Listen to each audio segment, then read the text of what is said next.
Armando Peterlongo.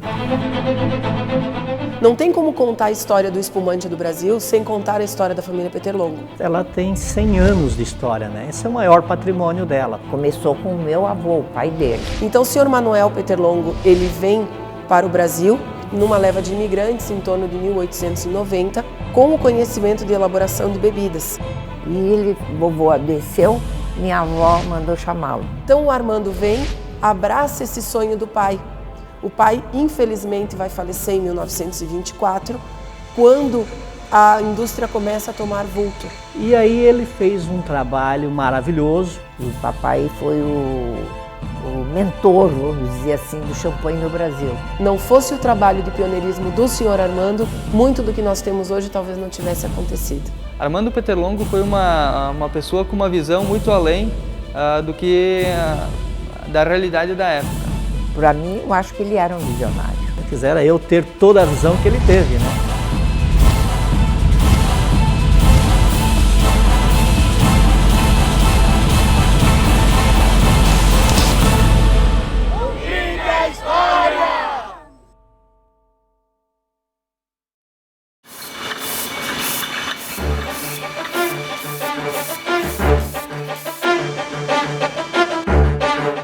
Peterlongo é um nome conhecido no Brasil.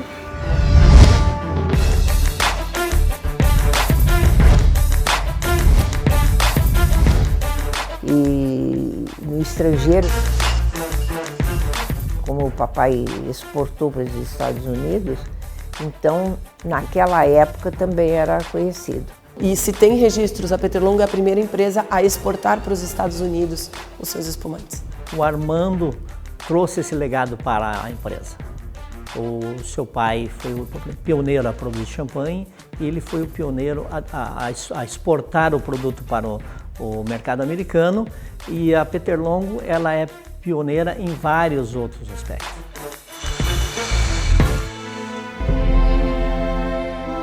O senhor Peterlongo, ele tem pioneirismo que deve ser reconhecido na área de importação de leveduras, rolhas, isso em 1930.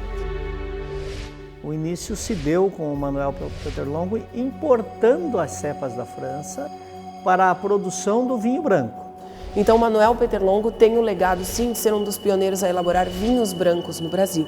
Uma indústria muito pequena, né, que era entre amigos. Ele era engenheiro agrimensor e trabalhava na coletoria, que chamava, que hoje é exatoria. Ele era funcionário do governo, né, o vovô. Mas nas horas vagas ele fazia o champanhe. Só que o senhor Manuel teve 9 filhos, sendo que somente um menino, que era Armando. Armando, muito jovem, se formou farmacêutico e foi morar na cidade de Vacaria. Em 1921, com 21 anos, o senhor Manuel fica doente e a indústria do champanhe já está se desenvolvendo, e ele chama esse filho para retornar para casa, para que pudesse retomar os negócios, aprender o ofício e também ajudar a cuidar da família. E de repente ele se viu com a indústria do pai dele na mão, pequena, e ele aumentou para o jeito que está hoje, né? Então o Armando vem, abraça esse sonho do pai.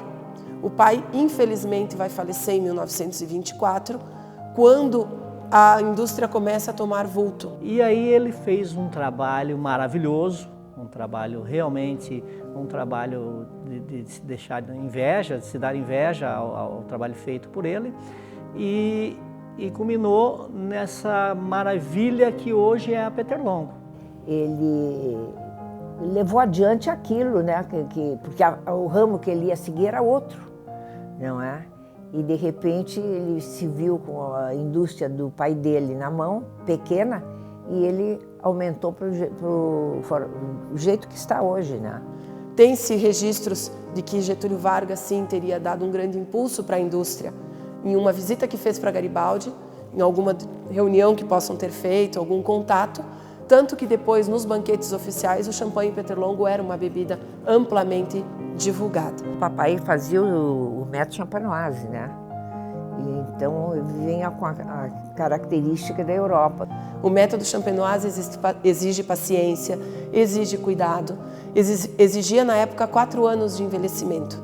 Ele escolheu o método champenoise para elaborar o produto dele em função da tecnologia que se tinha na época. Ele não tinha como ter um tanque em aço inox, por exemplo, para fazer a tomada de espuma. Então ele tinha esse cuidado em tudo que ele fazia. E isso foi transmitido em cada garrafa que ele comercializava.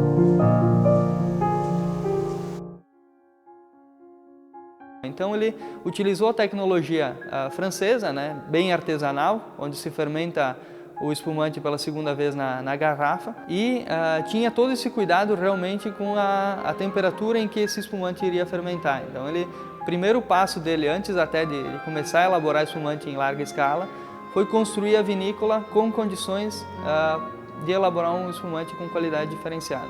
E vai ser nos anos 30 que se tem a construção dessa magnífica cave, junto com esse castelo, que não só tecnicamente ia atender a elaboração de espumantes de altíssimo padrão de qualidade, como também imagem, conceito, no momento em que o Brasil se encontrava.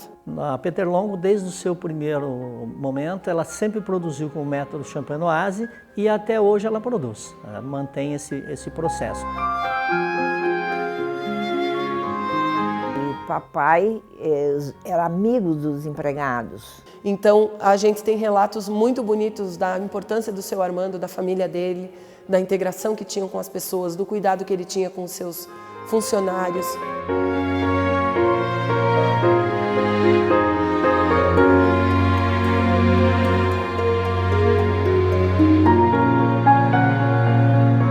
Ele era bom. Era bom. Eu gostava do serviço. Se fosse que poder, eu iria trabalhar ainda no dia de hoje. Muitas pessoas, colaboradores que trabalham na Peterlongo, eles costumam dizer que eles trabalham também pelo dinheiro, mas mais pelo amor, entendeu? Então a empresa ela é prazerosa, ela é muito prazerosa trabalhar na Peterlongo. As pessoas se sentem bem em dizer eu faço parte da equipe Peterlongo. E hoje nós não temos medo de falar que ela já está a caminho e será a empresa mais reconhecida do Brasil. Um brinde à história da Peterlongo.